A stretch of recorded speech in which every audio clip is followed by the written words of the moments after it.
Ko i kurangi te maunga, ko Waiapu te awa, ko Ngāti Parau te iwi, ko Rawinia Parata ahau.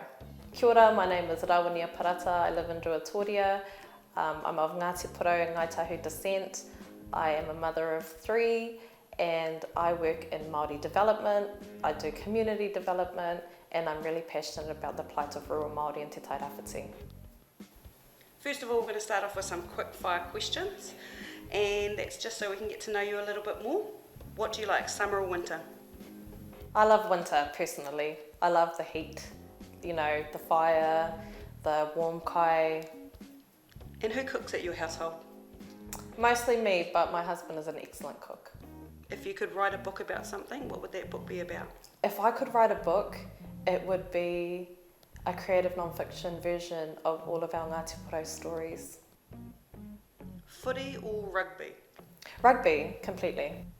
Have you ever been arrested?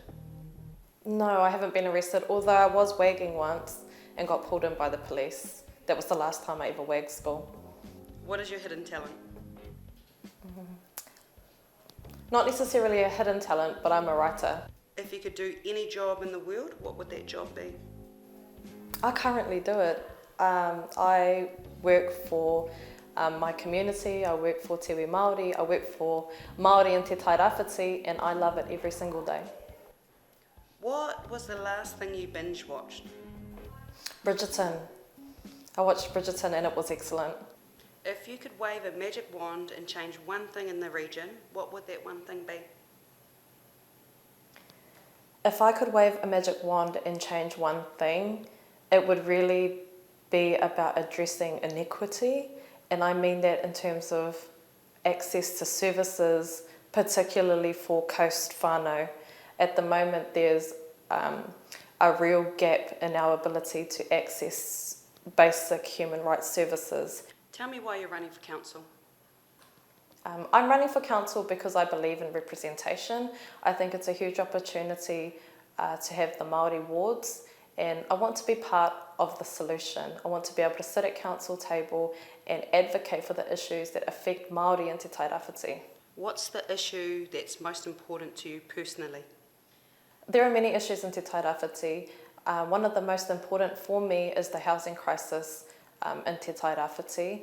At the moment, there are issues around resource consent, around process, around whenua Māori, papakainga, access to housing, and council controls much of that. I'd really like to be able to go in there and advocate for a simpler, easier, cheaper process. Tell me how you think you can make that happen. Sitting at council is about negotiation, and it is about what's best for the region. My approach is about, really advocating for the issues that are important to us, making sure that our views are heard. We'll need to compromise on many, many things, but the issues that are most important to us will be the ones that we advocate hard for. What do you think council can do to help slow down or limit climate change?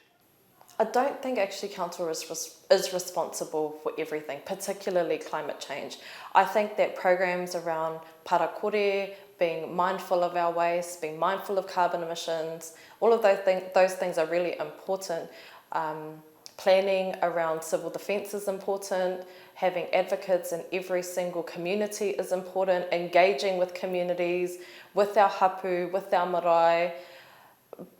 But slow down climate change, I think we're well past that point. We need to be looking at plans to ensure that our whānau across Te Tairāwhiti are well prepared to be resilient against climate change. When I drive around Gisborne, I notice a lot of vape stores. What are your thoughts around that? I really think that vaping was a solution to a different problem.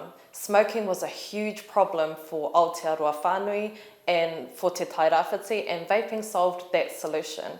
There are less smokers now than there were before, and less people picking up smoking. And I've heard this before, if you didn't smoke before cigarettes, you don't need to be vaping. Vaping definitely is a tool that has helped many, many people quit smoking, and actually many people have been able to stop vaping. Though our rangatahi are now seeing it as the cool option, that needs to change. How do you think we can change that? I think there should be stricter laws around access to vaping, I think that whānau really need to take responsibility and communicate with their tamariki, with their rangatahi about, the evils of smoking and vaping, because it's a vice and an addiction that you don't want long term.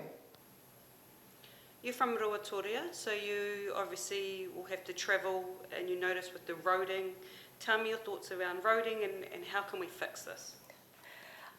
There are some massive issues with State Highway 35 and the local roads.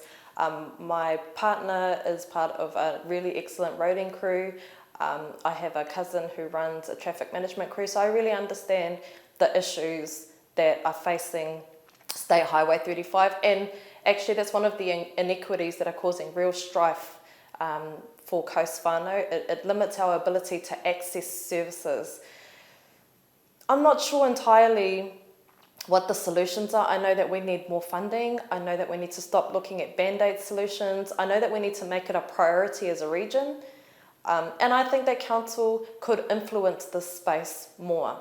What are some characteristics of what you think a good councillor is? I think a good councillor is dedicated. I think a good councillor engages with the community, and that's two-way engagement, talking and listening especially. I think a good councillor is somebody that is present, is active, is engaged, not just at council table but in their community. I think that a good councillor is well researched, is well read, is well respected. And mostly just committed to the region as a whole. For me, it's not just Māori issues, it's everybody's issues. I just am particularly passionate about the plight of Māori. I think it's really important to hold myself with integrity. So through my campaign, it's really important that I don't make promises that I cannot keep. Council is a really complex machine, and I can trust myself to advocate for all of our issues, but it is really important that I make no solid promises that I'll be able to influence mass change. Change happens slowly over time with commitment, energy and momentum. All of those things must align, and I think understanding that is what makes a great councillor. Some people might say you're quite young. What would your response be to that? I suppose some people might say that I'm young, though I'm 31 years old. I've had a 10-year career in the public service. I do lots of community development mahi for Te Tai Rāwhiti, especially in Ruatoria. I might be young in terms of council, but I'm very capable and I'm very committed and I'm dedicated to the things that I care about, and I'm passionate and enthusiastic, and I think that those qualities go a long way, and I think it's time that council had some fresh perspective and fresh energy pushing new issues.